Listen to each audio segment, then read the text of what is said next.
The most important thing is that I don't know if you feel like me, but I'm so tired of 2000, 2010, 2020. Get it done, finally. I'm tired of the bureaucracy and excitement. But health disparities is something that I addressed when I was a Surgeon General because I was the first woman. Right there, you had the first health disparity. It's very hard to be a Surgeon General when there's not even a uniform that fits you.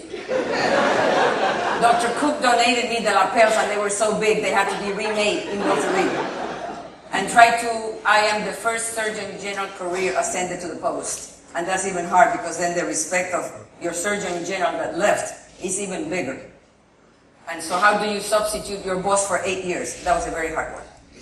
But on the same token, health disparities was something we did because I did a Hispanic agenda of 1992, and since then, every 4 years, I see the same Secretary of Health adding a letter to my agenda and nothing has been done. So health disparities exist. What is my concern? My concern is that not only did we address them as a Surgeon General, but after I left the post, I became the Commissioner of Health of the State of New York for 8 years during September 11. We'll have more time to talk about that. But health disparity worries me. Why? Like my peers have said, information. If you don't know what you need, how can you ask the people what you want it done? The second thing that you know is in the world of today, and my worry is with this healthcare reform, how if I am going to bring 35 million people into healthcare, I have already a shortage of 40,000 primary care physicians. Who comes first, the egg or the hen? You have to find the people who are going to take care of the 35 million coming. But I'm more concerned than anything about something that no one talks about. I'm worried about poverty. It has been discussed. I'm worried about the issue of lack of health literacy. I'm worried about the lack of health insurance. I'm worried about not being able to fund it once I need it. I'm very worried about health disparities and the system by which some of us distrust since the Tuskegee experiments. But I am more worried that once it is there, I have no transportation. I might not know what the 1-800 number is. I might not know that for women, health of their family is more important than health of anything. And men, 17% of you do not ever see a doctor. And when you want it with pain, you have your wife make the appointment.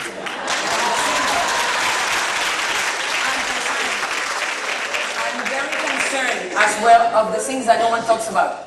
I have medical personnel that does not know my language, medical personnel that does not know my culture, and medical personnel that is totally insensitive, that talks so fast that I do not understand and I never ask to correct because I'm afraid he's going to think I'm dumb. So therefore, if you do not know the culture of a people, then you will never be able to have the best health disparity package coming across the country. During September 11, when everything happened, we gave all the money in the world for people to go and see a psychologist, a psychiatrist, whoever could talk about health and depression. At the end of the month, I looked at the fine.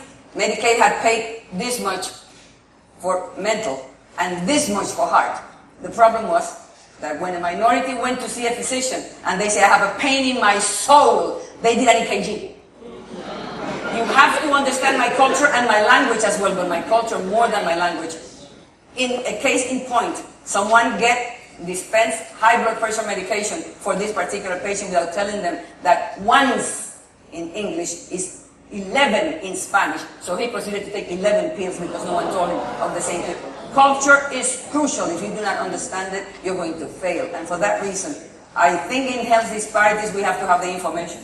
We have to be able to have the doctors to take care of them, but I want sensitivity judged in medical school the same way I judge the score of the boards. If you're insensitive, then you might as well not be a doctor taking care of people.